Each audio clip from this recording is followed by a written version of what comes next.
Hello everyone आज video रे आमी डिस्कशन करने को जाउचंती हमरो हायर एजुकेशन डिपार्टमेंट अंडर रे जो वैकेंसी वर्तमान रही तार अपडेट तो मुझे को देवी हमरो यूनिवर्सिटी ब्रांच हो किंबा डिग्री कॉलेज ब्रांच रो जो वैकेंसी आगु को आसीबार अछि गवर्नमेंट डिग्री कॉलेज ब्रांच रे ता सहित एडेड कॉलेज जोटा एसएसबी लेक्चरर पोस्ट बोली आमे कहउचंती आउ ए पोस्ट सहित किछि जरूरी जिनस म आपन मानको कहबी वीडियो को शेष पर्यंत देखिबे हमर जो टेलीग्राम ग्रुप अछि तार लिंक मध्य मु डिस्क्रिप्शन रे देबी एसएसबी केस विषय रे मु लास्ट रे टिके आपन मानको जणैबी जो माने आपन मानकर सपोर्ट भी दरकार सेथिरे तो ये विषय रे मध्य आज आमे डिस्कशन करबा प्रथम तो देखंतु आमर ओडिशा सरकार हायर एजुकेशन डिपार्टमेंट रो जो वैकेंसी जो माने जो पिला माने जॉब पाई प्रिपरेशन करूछंती एटा गुटे डिपार्टमेंट एथिरे कोन होबो ना एटा जरूरी डिपार्टमेंट एटा केवल गुटे खाली जॉब पाई नुहे ए डिपार्टमेंट रो माने रहिबा दरकार ऑब्जेक्टिव पिला को मोटिवेट करके रखिबार अछि पिला को कौन करिवार अछि एंगेज करके रखिबार अछि ए डिपार्टमेंट रो दायित्व केवल माने जो वैकेंसी ताको फिलअप करवा एटा नुहे ता सहित आम राज्यर जो एजुकेशन सेटा को केमती गोटे स्टैंडर्ड रे आगो को नबार अछि माने प्रोग्रेस ऑब्जेक्टिव रे रहिबार अछि तो एको एभली यदि पिला को डिमोटिवेट करिकी पिला को पूरा माने कौन कंप्रेस करके जिनस को तांकर आइडिया को आगो को बढ़िबा को सुजोग न देकी यदि पक्के के रखिबा तले राज्य आगो बढ़िबनी सत कथा कहया बोले आ ये भी सरकारंकर मु भी देखुने कहीं कोनोसी ऑफिसर्स माने ऑफिशियल से किंबा मिनिस्टरंकर जो स्टेटमेंट एमती किछि प्रोग्रेसिव ऑब्जेक्टिव नाही आमे माने एभली नुहे जे केवल वैकेंसी कथा पड़ी माने राज्य एजुकेशन जो परिवर्तन रिफॉर्म आवश्यक आमे 2025-26 रे वर्तमान पहुंचले 26 माने एप्रिल मास रे वर्तमान तो किछि जिनस रे रिफॉर्म नाही जोटा ट्रेडिशनली जे भली चलथला सेही भली ही रही किछि डेवलपमेंट एथिरे देखिया को मिलु नाही प्रथम तो देखंतु एथिरे जो पिला माने प्रिपरेशन करूछंती प्राय तो सब 23 प्लस किंतु 23 प्लस खाली सेतिकी नुहे एटा आपनकर 45-47 मोती मु वीडियो जेति बनौछि मो पाखो बहुत सारे पिला 40-45 जो कैंडिडेट पिला बोली कहबा माने से जेहेतु जॉब सहित रिलेटेड अछंती तो 40-45 पाखा पाखिरे मध्य से फिर भी ट्राई करूछंती कारण एथिरे कैरियर करिवार किछि एज लिमिट नाही नेट आपण मन जानि जति यूजीसी नेट रे किछि एज लिमिट नाही जेआरएफ रे अवश्य रखिछंती किंतु यूजीसी नेट रे किछि एज लिमिट नाही कारण के भी जने जार इच्छा हला नॉलेज अच्छी पढ़ी कि बसिकी नेट एग्जाम क्वालिफाई करिकी एलिजिबल मध्य हे जाउछंती तो ये एथिरे बहुत स्ट्रगल पीरियड एथिरे बहुत सारे पिला निज लाइफ रो जो इम्पोर्टेंट समय जोटा कहउछंती गुरुत्वपूर्ण समय को सैक्रिफाइस करिकी एथिरे कैरियर करिया पई लक्ष्य केवल कैरियर जॉब पाई नुहे से माने को भल पाउछन तांकर जो सब्जेक्ट तांको पसंद काई ना काई थिबो जो दरे के एथिरे ग्रोथ करिया पई किछि करिवा पई माने ए ऑब्जेक्टिव रे से माने एथिरे preparation करूचंती लड़ुचंती uh Etah department A जिंस जानि थिबा दरकार जानिबा भी दरकार आउ एथिरे पिला मानको को मोटिवेट करिकी रखिबा भी गोटे रेस्पोंसिबिलिटी किंतु ये जिंस आमे फील करू नाहंती हमर जो सरकार हमर जो राज्य सरकार राज्य रो जो मिनिस्टर रहिले राज्य रो जो डिपार्टमेंट रे हेड ऑफिशियल्स रहिले राज्य रो जे पूरा ऊपर लेवल रे जो अथॉरिटी रे जो ऑफिसर्स सब अछंती से माने केही भी जनकर एक्टिविटीज हमको लागू नाही जे माने किछि करिवा लक्ष्य रे अछंती उल्टा सेलिब्रेशन ऑब्जेक्टिव रे सब बेले देखा जाउची आमे फील या तो करूचंती जो टाइप रो पोस्ट से माने करूचंती जो टाइप रो फोटो वीडियो हमरो सब शेयर करूचंती तांकर जो भी सेलिब्रेशन एक्टिविटीज किछि रहूची हमको सेही भली किछि फील होची एथिरे दुख भी लागुची देखि करिकी किंतु किछि जिंस से भली किछि देखिया को मिलु नाही प्रथम तो देखंतु वैकेंसी अपडेट कथा जदी कहबी ए जो हमर यूनिवर्सिटी ब्रांच रे आपण माने जानिचंती एटा आसीबो होई कि 2 वर्ष एटी भी हे गेला या पूर्व भी केस हित थिला कारण जो सरकार एबे वर्तमान अछन से माने काई ना काई सेतरे इन्वॉल्व थिले तो वर्तमान होची आपनकर जो assistant professor direct entry post university branch रे एटा होची 700 प्लस वैकेंसी तो आसीबो जा भेले एटा 708 देखुचंती किंतु मे बी एटा अधिक आउरी हेताई पारे किंतु ये बहुत सारे डिपार्टमेंट ये एमती नुहे बहुत लिमिटेड डिपार्टमेंट बहुत सारे डिपार्टमेंट 40-45-50 किसी डिपार्टमेंट वैकेंसी से अनुसार भावुवे आपणकर गोटे सब्जेक्ट केते वैकेंसी थी। तो ये डायरेक्ट एंट्री आ बाकी एसोसिएट प्रोफेसर देन आपणकर प्रोफेसर पोस्ट ये सब हूँ आपणकर कौन कहीं कहीं सब जो मैंने जॉब रे थे से एनगेज हे जो मैंने ऑलरेडी सेटल थे से एनगेज हे किंतु एथिरे आपणकर डायरेक्ट एंट्री पोस्ट एथिरे किछि पिला तो फ्रेश पाइबे किछि पिला माने जो मैंने ऑलरेडी जॉब रे अछंती डिग्री कॉलेज ब्रांच रे किंबा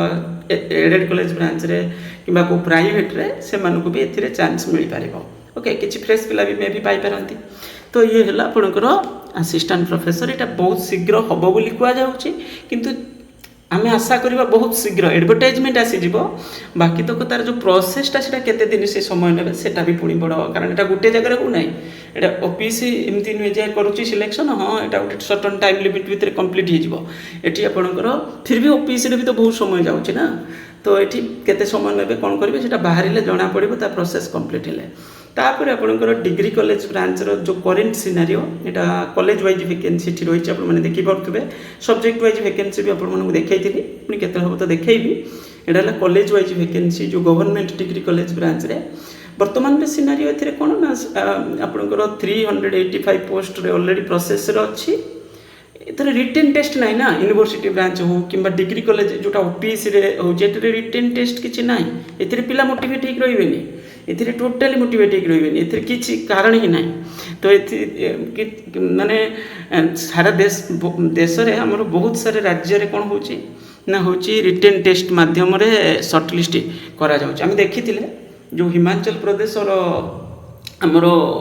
राजस्थान ये सब जगह आपंकर जो रिटेन टेस्ट 87.5 पॉइंट एमती किसी हिमाचल प्रदेश में बोधे मोर जी मन पड़ुची माने रिटेन को इम्पोर्टान्स दि जाऊला ओनली 12.5 थिला तांकर भाइबा को इम्पोर्टान्स दि जाऊला माने डिग्री कॉलेज ब्रांच रे रिटेन टेस्ट आराम से हो पारिबो।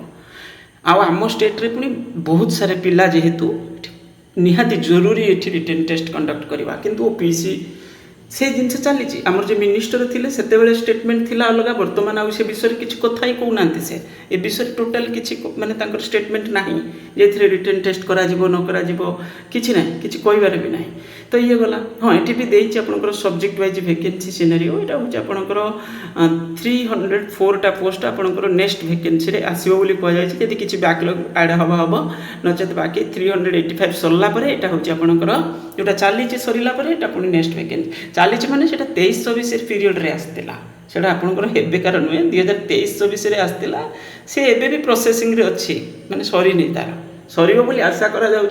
जून जुलाई तारी भितर सर जदि ताले हूँ आपंकर ये पोस्ट पुणी एडवर्टाइजमेंट हम यहाँ किंतु रिक्वेजेसन पठा सरची बोली कहुई।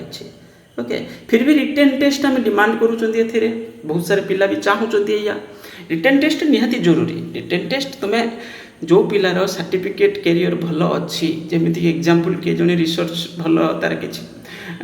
एपीआई एडवांस अच्छी से ताकू हूँ वेटेज तुम दे पार ता बोली नुहे जे टोटाली पिला इग्नोर कर दियो जो माने नेट क्वालिफाई कर कौन कर इग्नोर कर दियो से सब जिनस हवा ठीक नुहे। तो ये है गोटे जिनस तापर आपणकर एडेड कॉलेज ब्रांच रे जो वैकेंसी कथा जदि कहवा से आपणकर ये देखी एटा 2025 शेष सुधा वैकेंसी देखा जाए कि 26 पुणी हूँ आपणकर 300 समथिंग पोस्ट वैकेंसी हम बोली कहुला सेटा भी डाटा अच्छी आम पाखे ये 1983 देखुं किंतु ये हायर एजुकेशन डिपार्टमेंट कहवा कथा 300 समथिंग पोस्ट हूँ कौन हम ना सेटा अलग माने कौन जूनियर रे पढ़ाऊँ एमती किसी लेखा थिला ना कौन बाकी जो 1600 केते पोस्ट एक्चुअली वैकेंसी 1699 बोधे तो आउ 300 समथिंग 2026 सुधा वैकेंसी पुणी 297 और 90 एमती किसी वैकेंसी से हूँ 2027 शेष सुधा वैकेंसी ताने चिंता कर पड़े पिला मोटिवेट करके रखापी हायर एजुकेशन पाखे केते सुजोग अच्छी माने वर्तमान धरतु 1000-1200 पोस्टर वैकेंसी आसी था पूर्वटा सरी था पुणी 1000-1200 पोस्ट आसी था पिला वर्तमान प्रिपेरेसन करूँ 6 मास 8 मास नेल एग्जाम कंडक्ट कल पुणी इंटरव्यू कल पिला कौन होते बाय डिफॉल्ट ए मोटिवेट होते कैरियर को आगू बढ़ापी चेष्टा करते यहाँ गोटे प्रोसेसटा वर्तमान पिला मोटिवेट करके रखापी ତ ଏଭଳି ହେଲେ ପିଲା କ'ଣ ହେବେ କାହିଁ ନା କାହିଁ ଯେଉଁମାନେ ପିଜି କରୁଛନ୍ତି କ'ଣ କରୁଛନ୍ତି ହଁ କ୍ୟାରିୟର ଅପରଚ୍ୟୁନିଟି ଆମ ପାଇଁ ରହୁଛି ଆମେ ଏଥିରେ